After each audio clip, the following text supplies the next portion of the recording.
Be wondering why I am qualified to be up here on stage to talk about the emerging competencies for selling in a digital buying world. Well, I'd like to share with you that I scored an 81 on my SSI.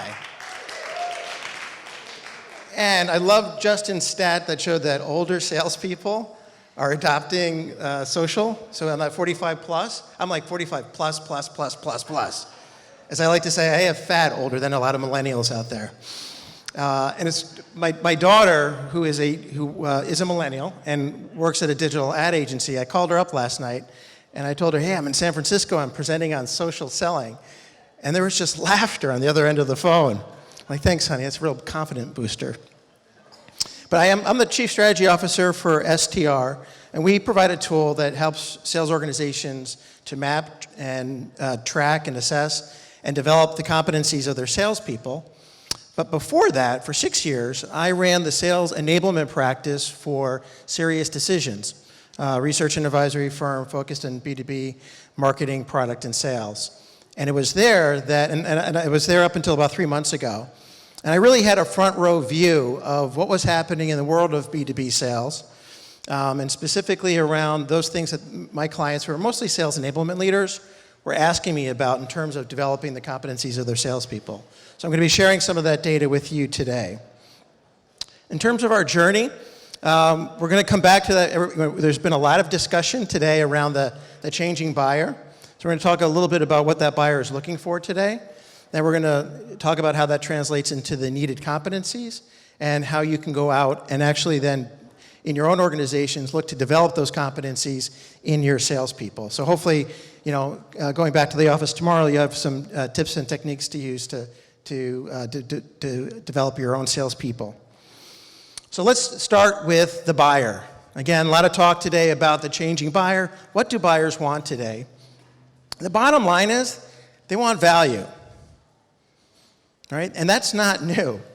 And the cool thing about now being being an analyst is I can use now data from other analyst firms. So this is from IDC that shows that 95% of buyers require justification in order to make a purchasing decision. So that means that it's not just that you need to show me that I like you, but you need to show business justification for making a decision. But 65% say we can't do that on our own. We don't feel competent or able or have the ability to actually collect that data ourselves. So they're looking for help. And what they're looking for is the vendor to provide that value for them. That's really what today's B2B buyers are expecting. They want today's B2B seller to be able to show them the value. And this is not new.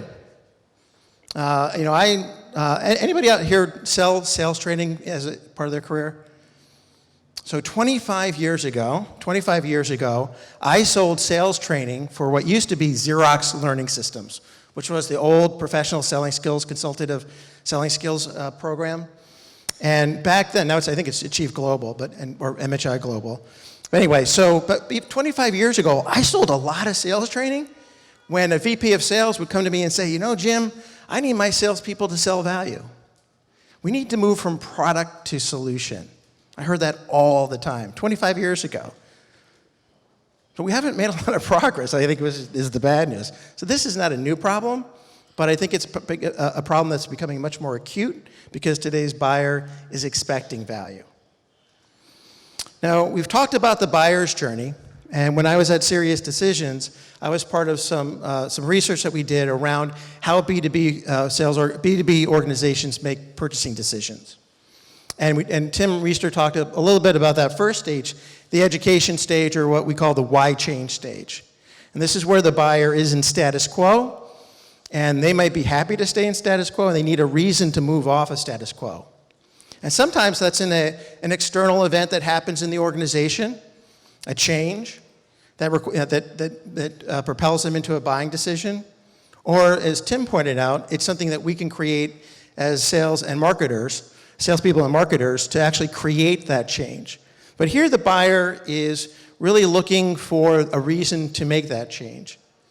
And what's different today than when I was selling sales training 25 years ago, we have to start making that business case here, in that first stage, that why change stage. You know, if we wait to demonstrate value till the end of the buying process, we're going to be too late. And we see this all the time, right? Salespeople get, you know, they get to the end of that decision process, and then they try to engineer all the value there. This is where the buyer is looking for value to even begin to enter a decision process. Then they move into the solution process, or solution phase. You know, why you?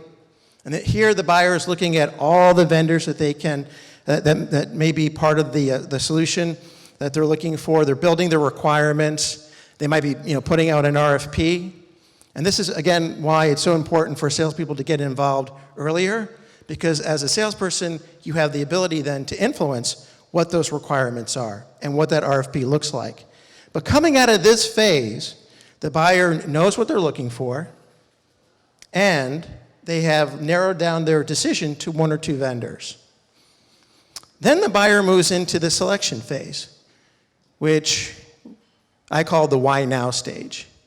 And this is where risk becomes very real for the buyer. This is where there's a lot of internal selling that's happening in the organization.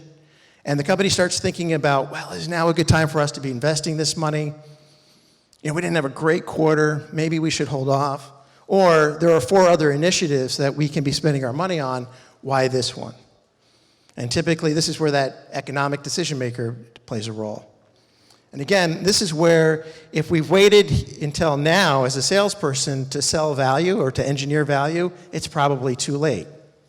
The way that I like to think of a purchasing decision, if you're a salesperson, it's like you're building a case. You're a lawyer, and it's a trial jury, and you are building your case step by step at every stage in that decision process.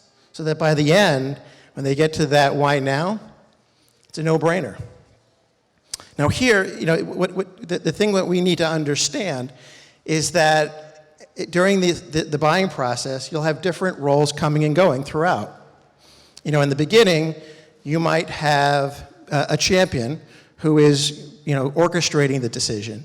In the middle, that selection or solution phase, you'll have the technical buyers, the user buyers becoming involved. At the end, you might have that economic decision maker. So it's really important for your organization to understand how your buyers are making a purchasing decision, and the roles and the players that come and go, so that you can prepare your salespeople for the critical conversations they're going to have at each stage in that decision process. So we've talked about what buyers are looking for in a salesperson. What do they actually get? Well, it's not good. So they said 1 in 10, according to Forrester, 1 in 10 perceive salespeople as being value-focused. Not a good score. According to Gartner, 74% spend too much time on features and not enough about benefits and value. And this is my favorite stat. And some of you might be feeling this way right now. 33% would rather go to the dentist than to have to sit through another PowerPoint presentation. So the grade that buyers are giving today's seller, not very good. I'd say that's probably about maybe an F plus or a D minus. And I saw this as an analyst. So one of my favorite studies that we did on an annual basis, because I was running this practice called sales enablement strategies, and the challenge was sales enablement means different things to different companies. So every year we did a study to find out how, you know, where does sales enablement reside in organizations, how is it funded, what are they spending their money on, what are they focused on. And one of the questions we would ask is, what's the biggest inhibitor, your key inhibitor to your salespeople achieving quota? And number one, year after year, 2015, it was our salespeople are unable to articulate a value proposition. They're not able to sell the business value of our solutions. 2014, same number one. 2013, 2012, 2011. For the time that I was at Serious Decisions, every year, that was always the number one key inhibitor to salespeople achieving quota. And the others would vary depending on the year. But every year, so that tells me that, again, based on my experience as somebody who sold sales training 25 years ago, based on this study, we're not doing a very good job from a sales enablement perspective in getting our salespeople ready to sell value. So if we're going to do that, let's focus on now what competencies are required in order for our salespeople to sell value. And again, as part of a research study that Serious Decisions did to understand how B2B organizations make purchasing decisions, they went out and they looked at over 1,100 B2B purchasing processes. And they looked at the different types of decisions that were being made. They looked at different companies, different industries. And they asked the question, because we talked a lot about content today too. You know, we're all, you know, there's no shortage of content out there for sellers. As a matter of fact, that was one of the biggest problems my clients had from a sales enablement perspective. The salespeople had way too much content to choose from and didn't know where to find it. And a lot of it, frankly, was not very good content. So we asked in the study, you know, as a buyer, what content did you value most in your purchasing process? And you can see here, number one is a sales presentation. Literally a sales presentation, a presentation given by a salesperson. And then this number two is an analyst report, something not even created by the organization. So as we think about that as folks who are responsible for enabling our sellers, it's clear that we have to make sure that we are preparing our salespeople to provide to our buyers value in every sales interaction that they have, and that sales interaction likely will look like a presentation. Now that presentation might be delivered in person, it may be presented virtually, it may actually be presented, you know, over time, where I'm sharing content over time with a buyer. But clearly we have to make sure that we are preparing our salespeople with presentations that truly sell value. And this is not, we've also a lot of talk around digital, non-digital, and I think Tiffany made a great point earlier that it's really, it's not whether it's 60% digital or 50% digital, it's going to be both. And actually what the Serious Decisions study found is that it's actually, it could start as in a live human-human interaction and then go digital, and then back to a human-to-human interaction and then back to digital. It was never this digital, and then human, right? It was always a mix of the interactions. And we also looked at different types of buying processes. You see that underneath. So you see independent, consensus, and committee. So independent was small, 1 to 2 people type decisions where the buyer was, you know, would make a purchasing decision probably within 2 to 3 weeks. Consensus was typically within one department, you know, maybe 5 to 6 decision makers, maybe 2 to 3 month decision process. You know, maybe a couple $100,000 investment. And then you had committee, which required, you know, C-level authorization, typically multi-million-dollar decisions, very long purchasing processes, typically over 6 months. And we tracked how many interactions typically happen during the course of those decision processes. And you can see one thing, and the blue is representing the human interaction, the green representing the digital. In each case, there are more human interactions than digital. And what we also found is that there are typically 3 critical conversations that are going to happen during that decision process. They're either going to keep you into that deal and move that deal down the pipeline with you as the vendor of choice, or getting you knocked out of the decision. And those critical conversations happened in that education, solution, and selection phases. So when you're looking to prepare your salespeople, you need to prepare them for the digital conversations they're having, talking value, connecting with value, depending on where that buyer is in their decision process, and making sure that you are resonating with the audience at that particular time in that process. So if they are in that solution phase, we might be looking to connect to that user buyer or the technical buyer. So that's the value that we want to connect with. If it's at the end of that decision process, we're going to want to connect with the financial impact of our solutions, the ROI or the TCO. And we also need to make sure that we are preparing our salespeople for those digital conversations. That's what this conference is all about. How do we help our salespeople do more than just connect with folks and curate content digitally, but actually use digital as a way of selling value? And it's no different than, again, I feel old whenever I say this, but I'm old enough to remember when email was new. People are like, wow, this guy really is old. But when email was first introduced, there was a lot of debate, in the sales world. Should I sell? Should I connect? Should I contact my buyers through email? I don't know. I don't think we should be using email. Let's pick up the phone. My manager tell me, NINIVAGGI, just pick up the phone. Don't be using that email. Well, we're all using email now, and we're doing a lot. Actually, again, according to the data at Serious Decision, your sellers sell more through email than any other medium. So I would ask you this question. How many of you are doing training for helping prepare your salespeople to sell via email? Anybody? One person, a couple people. So something to think about.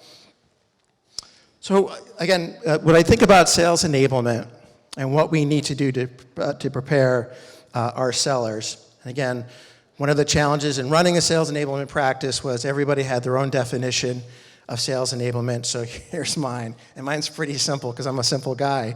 But you think about all the different ways that our sellers can connect or interact with a buyer. Could be via email, could be via social, could be over the phone, could be over the web, could be face-to-face. The job of the sales enablement leader and the job of any sales leader and marketing leader is to ensure that that salesperson has the skills, the knowledge, and the assets in order to maximize that interaction and to provide the value that that buyer is looking for in that interaction. Pretty simple, but hard to do, like anything. So let's talk a little bit about how to develop those competencies. And there's something I like to talk about, which is, or discuss, is value, what I call value fluency. And that value fluency is all about being able to take the value the benefits of your solution and actually translate it to the value it's going to provide to your buyer, and make it very personal. So it's not enough to say, hey, we can save you X amount of dollars in energy savings, but we have to translate that into what that will mean to you as a buyer. This is what you can do with it with your organization, whether that's investing it in something more strategic, in making an acquisition, reducing risk in your organization. But the whole idea of value fluency is really to translate the value of your solutions to that buyer. And the example I like to use is Subarus. You're all familiar with Subarus? They have asymmetrical all-wheel drive. I don't know what asymmetrical all-wheel drive is, but they have asymmetrical all-wheel drive. That's the feature. The benefit is it's good in the snow, right? Now, if I am an older couple living in the Berkshires in Massachusetts where we get a lot of snow, the value of that to me may be, hey, we can get out of our house during the winter and we're not going to get cabin fever. If I am a young snowboarder who loves to go out there and shred it every time it snows, the benefit of that all-wheel drive and that it's great in the snow, the value to me is I can get out and I can go out there and shred it anytime I want to. Right? Same feature, same benefit, different value. We need to do the same thing when we're selling in the world of B2B. I have a friend who works for a company that produces fertilizer for farms. And one of the benefits of his solution, or one of the features, is you only have to apply it twice in a season, a growing season, as opposed to typically 6 to 8 times. And so the benefit is you save, you save money in not having to apply the fertilizer as often. But he was telling me when he's selling to farmers here in California, the value to them is they get to save water. because they're using less fertilizer. The fertilizer is applied with water. So he talks about the benefit and the value to them as you're using less water, which we know is a scarce commodity here in California. And then he'll take that to the next level, which is for that particular farmer, how that translates in that farmer's ability to make investments in other equipment in their farm. If he's in Iowa and selling to a farmer in Iowa, he talks about that the real benefit is gas savings, fuel savings. You don't have to take your tractor out into the field as often. Instead of having to take it out 6 to 8 times, you only have to take it out twice. And with those savings, this is what you can do with your farm. And he already knows what they want to do with their farm in terms of growing a better business. No pun intended. So that's all examples of the ability for the salesperson to translate the features and benefits into the value for that buyer. And this is something that you're going to have to teach your salespeople to do on their own. Because we can show them the features, and we can talk about the benefits, we can talk about the value. Organizations have value engineers who can calculate what the cost savings or how an organization can accelerate the return on investment, reduce their risk. But then the salesperson has to have that intimate knowledge of the client to translate what that's going to mean for them. When we talk about competencies and we talk about looking at traditional competencies versus emerging competencies, we define competencies as the things that we want our salespeople to do or act.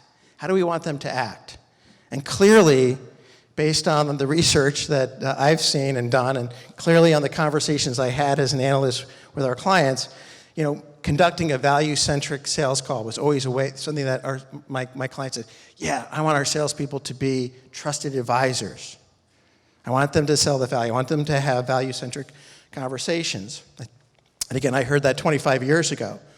What's emerging is that salesperson having that conversation now both live and digitally. So we have to prepare salespeople for both of those. And we have to prepare them for a buyer that's expecting that. It was okay 25 years ago. I got away with, walking into a client and saying, so what do you do here? Or what keeps you up at night? You can't do that these days. You have to go in. Yes, it's okay to ask questions, as somebody talked about before, but they have to be questions built on intelligence. Here's my understanding based on the homework that I've done, and I was hoping that you could elaborate on that. Right? So making sure that our salespeople are as educated as their buyers are so that they have that credibility. Then there's the way that we want our salespeople to think or behaviors. And traditional competencies here include being empathetic. That was always the number one in terms of studies that I saw around traits of successful salespeople. Empathy was always number one, and listening skills was always number two. But when we look at the emerging competencies, they include being consensus-driven because, again, research is finding that there are more buyers today, or roles more roles in the buying process than there were 5 years ago. Typically there are 5 to 8 folks playing a role in a decision process, and so the salesperson becomes, again, one of not being able to find that one decision maker, but being able to build consensus across the decision team. And especially as we look at millennials becoming more and more part of that decision process, millennials are consensus driven.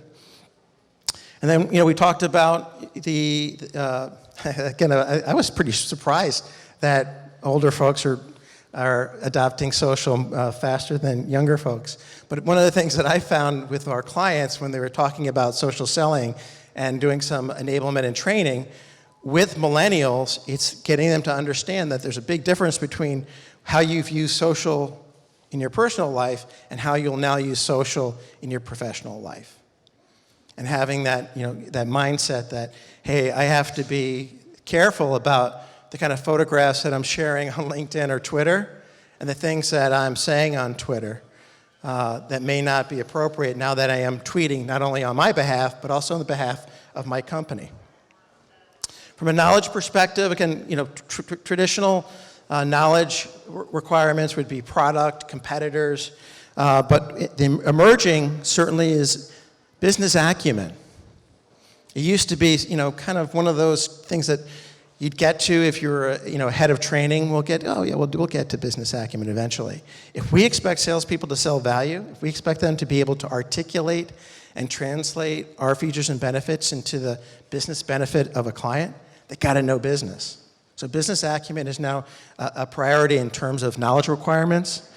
And then we have to look at that, not only the drivers for each role, so understanding what might be important to a CTO is very different than a CMO, but also connecting to the personal drivers.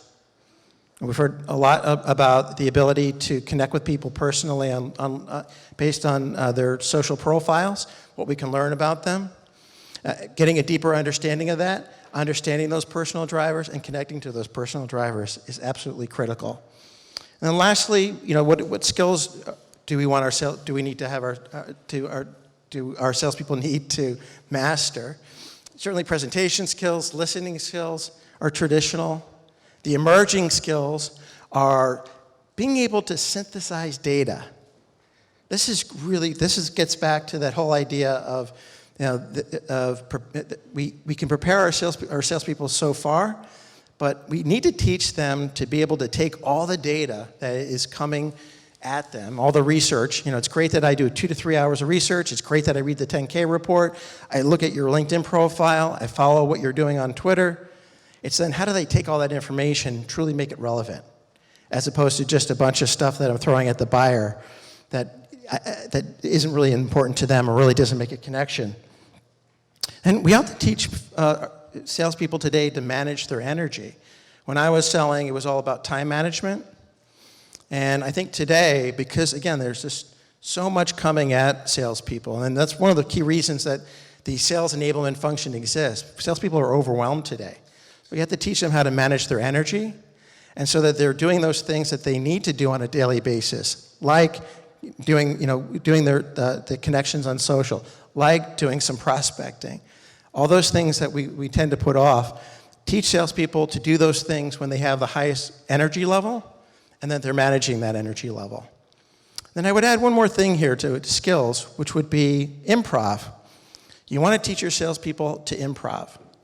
And not improvisation, not in the sense of going in and make stuff up, but the ability to think on their feet and react based on what is happening with that buyer and the conversation that they're having. And that comes from having great knowledge, great skills, and great assets.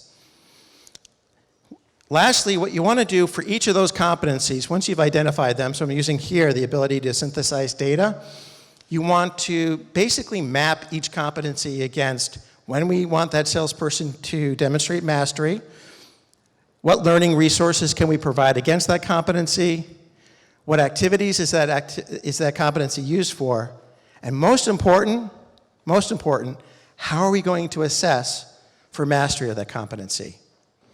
To me, that's the only thing that matters. I don't really care if you take the training or not, but I do want to see whether or not you've mastered that competency. And that's really, when we look at the changing world of sales enablement, taking an enablement-based approach is where things are heading. So in conclusion, some key takeaways. Buyers are going to define the competencies. I wouldn't say it's an emerging need, but it's certainly a need that's been out there for a long time. You need to sell value. It's more important today than ever, and selling true value that's connected to that buyer. You want to prepare your salespeople for the digital and human interactions they're having. And lastly, you want to make sure that you're assessing your salespeople for the ability to do their jobs. I know it sounds easy, it takes a lot of hard work, but go out there and do it and make our salespeople better. Well, I'll say thank you.